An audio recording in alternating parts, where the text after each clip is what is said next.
Halo,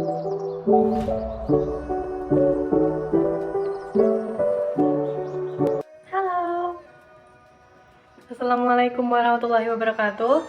Baik, sebelumnya perkenalkan, saya Iza Khairunisa dengan NIM C1C023095 dari kelas R12 Prodi Akuntansi Fakultas Ekonomi dan Bisnis Universitas Jambi.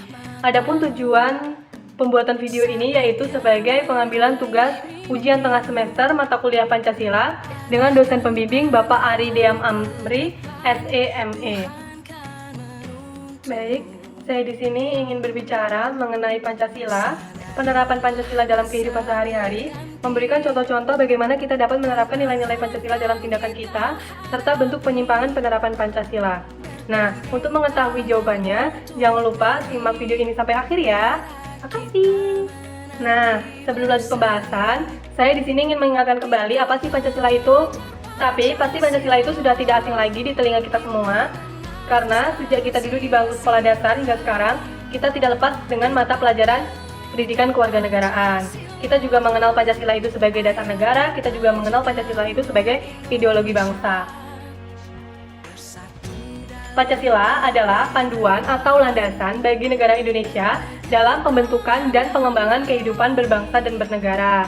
Pancasila menjadi dasar hukum, nilai-nilai, dan filosofi negara Indonesia dan digunakan dalam pembuatan undang-undang, peraturan, dan kebijakan pemerintah.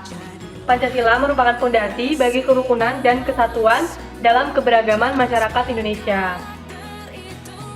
Dalam Pancasila terdiri dari 5 sila atau prinsip utama. Sila-sila yang terkandung di dalamnya adalah yang pertama ketuhanan yang Maha Esa, yang kedua kemanusiaan yang adil dan beradab, yang ketiga persatuan Indonesia, yang keempat kerakyatan yang dipimpin oleh hikmat kebijaksanaan dalam pemusyawaratan perwakilan, dan yang kelima yaitu keadilan sosial bagi seluruh rakyat Indonesia. Nah teman-teman, itu tadi pembahasan singkat mengenai apa sih itu Pancasila. Selanjutnya kita lanjut ke pembahasan yang kedua dan yang ketiga, yaitu penerapan Pancasila dalam kehidupan sehari-hari dan memberikan contoh-contoh bagaimana kita dapat menerapkan nilai-nilai Pancasila dalam tindakan kita.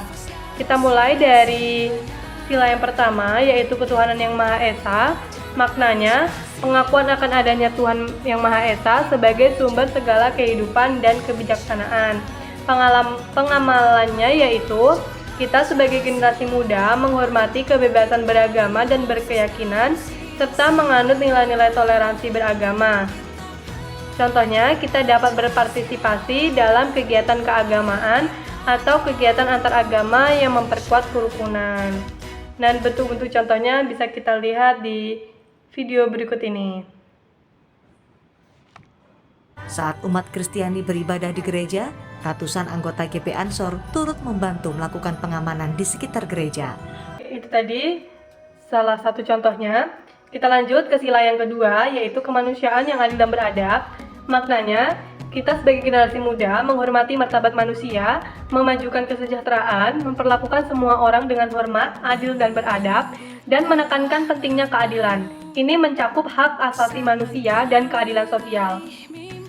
Pengamalannya yaitu kita sebagai generasi muda terlibat dalam kegiatan sosial dan kemanusiaan seperti pelayanan masyarakat, relawan, penggalangan dana untuk membantu mereka yang membutuhkan, mencegah perundungan atau bullying, dan mempromosikan budaya sopan santun. Nah, contohnya banyak sekali ya teman-teman. Sekarang kita tidak asing lagi dengan apa itu pembulian, karena sekarang lagi maraknya pembulian dan juga sedang marak-maraknya pelanggaran hak asasi manusia. Nah, untuk contohnya bisa kita lihat di video berikut ini. Puluhan murid SMK di Kabupaten Pekalongan, Jawa Tengah menggelar deklarasi anti perundungan. Penggalangan dana ini dilakukan sebagai bentuk aksi kemanusiaan karena para mahasiswa merasa prihatin dan peduli terhadap kondisi korban yang berada di NTT. Nah, teman-teman, itu tadi sebagai salah satu contoh penerapan pengamalan Pancasila dalam kehidupan sehari-hari. Baik, kita lanjut ke sila yang ketiga, yaitu persatuan Indonesia. Maknanya menjaga kesatuan dan persatuan bangsa Indonesia dalam keberagaman budaya, etnis, dan agama. Hal ini mencerminkan semangat untuk menjaga integritas negara. Pengamalan yang dapat kita lakukan yaitu sebagai generasi muda dapat berpartisipasi dalam kegiatan yang mempromosikan persatuan dan toleransi antar suku, antar agama, dan antar kelompok dalam masyarakat. Contohnya bisa kita lihat di video berikut ini. Upacara bendera rutin dilakukan di sini untuk menanamkan kecintaan kepada tanah air. Siswa di sekolah ini berasal dari beragam latar belakang etnis dan agama. Nah teman-teman, itu tadi yaitu contoh penerapan Pancasila dalam kehidupan sehari-hari sila ketiga. Selanjutnya kita bahas sila yang keempat, yaitu kerakyatan yang dipimpin oleh hikmat kebijaksanaan dalam permusyawaratan perwakilan. Maknanya, prinsip demokrasi, di mana rakyat memiliki hak untuk berpartisipasi dalam pengambilan keputusan politik melalui mekanisme demokratis. Pengamalannya yaitu kita sebagai generasi muda dapat terlibat dalam proses pemilihan umum, organisasi mahasiswa, atau aktivis politik yang mendukung prinsip-prinsip demokrasi. Contohnya kita bisa lihat di video berikut ini. Pemilih yang akan mendominasi pemilu 2024 nanti adalah kelompok generasi milenial dan juga generasi Z. Per 11 Februari 2023 lalu, Komisi Pemilihan Umum mencatat jumlah total pemilih muda mencapai 117 juta pemilih. Angka ini setara dengan 57,3% dari total pemilih. Gak cuma jumlahnya aja nih yang tinggi, antusiasme pemilih muda untuk menggunakan hak pilih mereka pun meningkat di 2 pemilu yang lalu. Pada pemilu 2014, partisipasi pemilih muda terekam sebesar 85,9%. Persentase ini meningkat pada pemilu 2019 menjadi 91,3%. Nah teman-teman, itu tadi adalah salah satu contoh penerapan pengamalan Pancasila sila keempat. Selanjutnya kita lanjut ke sila yang kelima, yaitu keadilan sosial bagi seluruh rakyat Indonesia. Maknanya, meningkatkan kesejahteraan sosial dan ekonomi bagi seluruh warga Indonesia. Pengamalannya yaitu kita sebagai generasi muda dapat terlibat dalam kegiatan yang mempromosikan distribusi yang lebih merata dari sumber daya, memberikan kontribusi kepada mereka yang kurang beruntung, seperti melalui aksi sosial atau pemberian makanan ataupun bantuan kepada orang yang membutuhkan, dan mengatasi masalah ketidaksetaraan sosial seperti pendidikan, kesehatan, dan perekonomian. Contohnya bisa kita lihat di video berikut ini.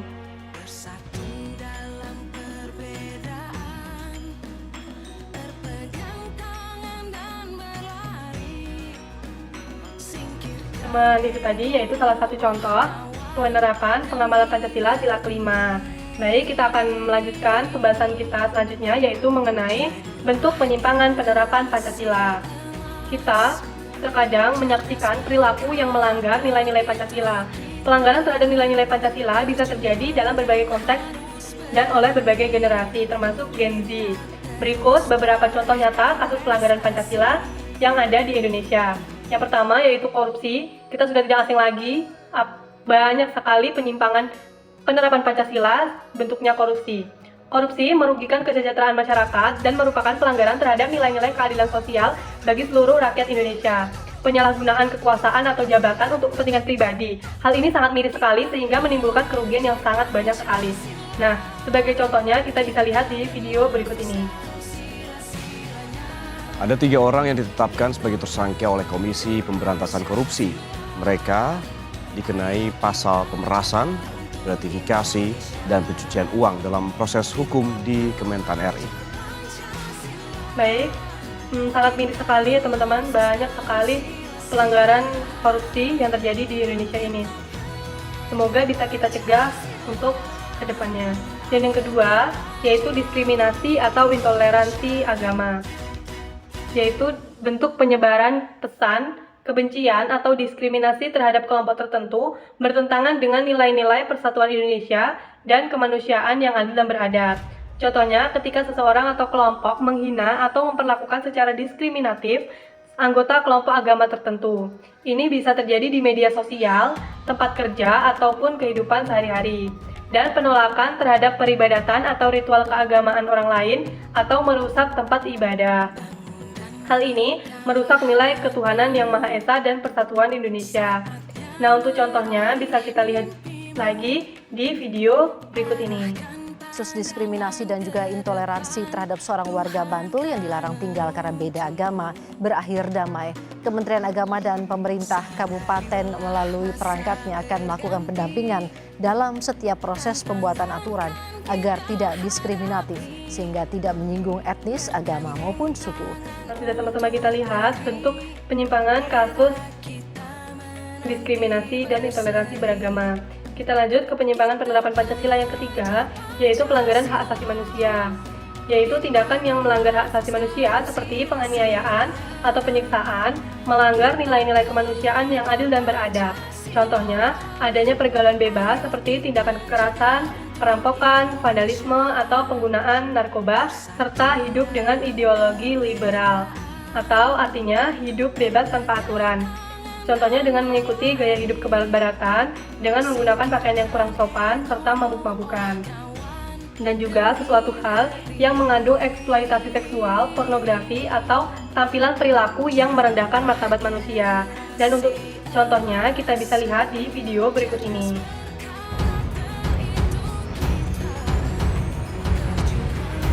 Sama-sama kita lihat bentuk kasus pelanggaran hak asasi manusia.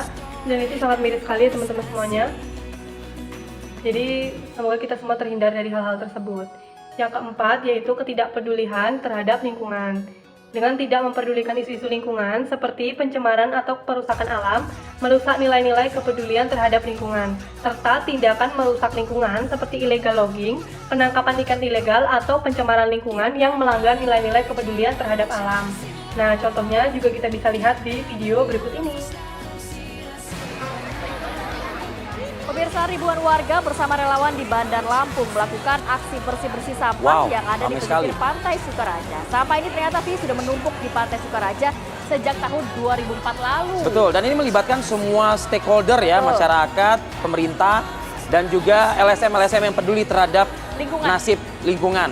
Kita lihat juga salah satu contoh bentuk pelanggaran terhadap ketidakpedulian lingkungan.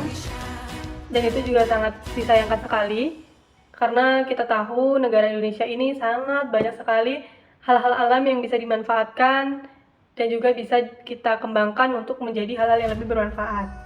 Nah, mari kita lanjut ke bentuk penyimpangan yang kelima, yaitu penyebaran berita palsu atau hoax.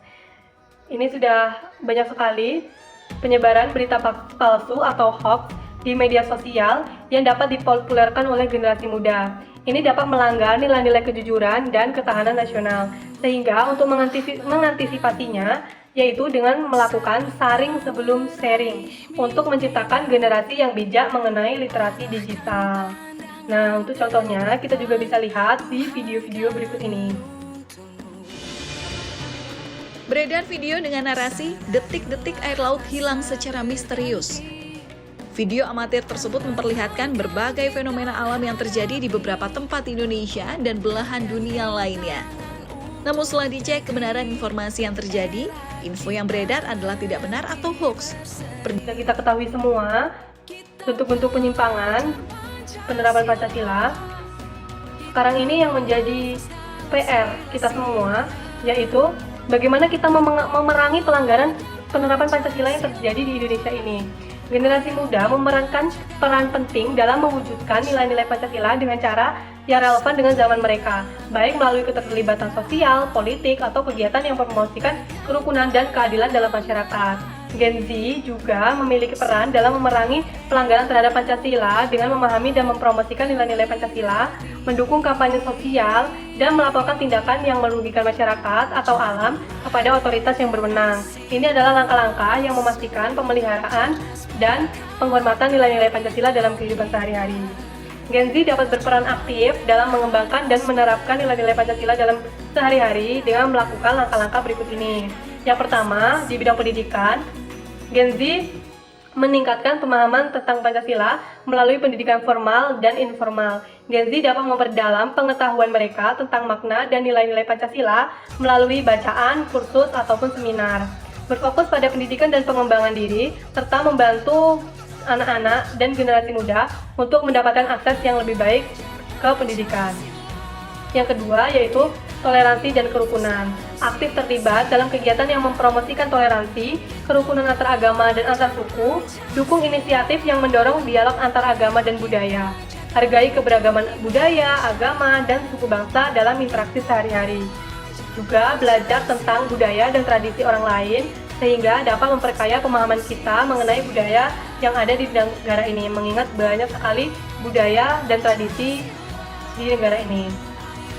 Yang ketiga yaitu kegiatan sosial atau berkontribusi dalam masyarakat, yaitu bisa dengan ikut serta dalam kegiatan sosial, relawan, atau aksi amal yang mendukung nilai-nilai Pancasila seperti keadilan sosial dan kemanusiaan yang adil dan beradab. Yang keempat yaitu partisipasi politik, terlibat dalam proses demokrasi seperti memilih dalam pemilihan umum, menyuarakan pendapat, dan mendukung kandidat yang mewakili nilai-nilai Pancasila, berpartisipasi dalam perdebatan dan pengambilan keputusan yang berkaitan dengan masalah masyarakat dan negara. Selanjutnya yang kelima yaitu terhadap lingkungan. Sadar akan isu lingkungan dan berkontribusi untuk melestarikan alam, seperti mengurangi limbah plastik, mendukung energi terbarukan, dan berpartisipasi dalam kampanye pelestarian lingkungan.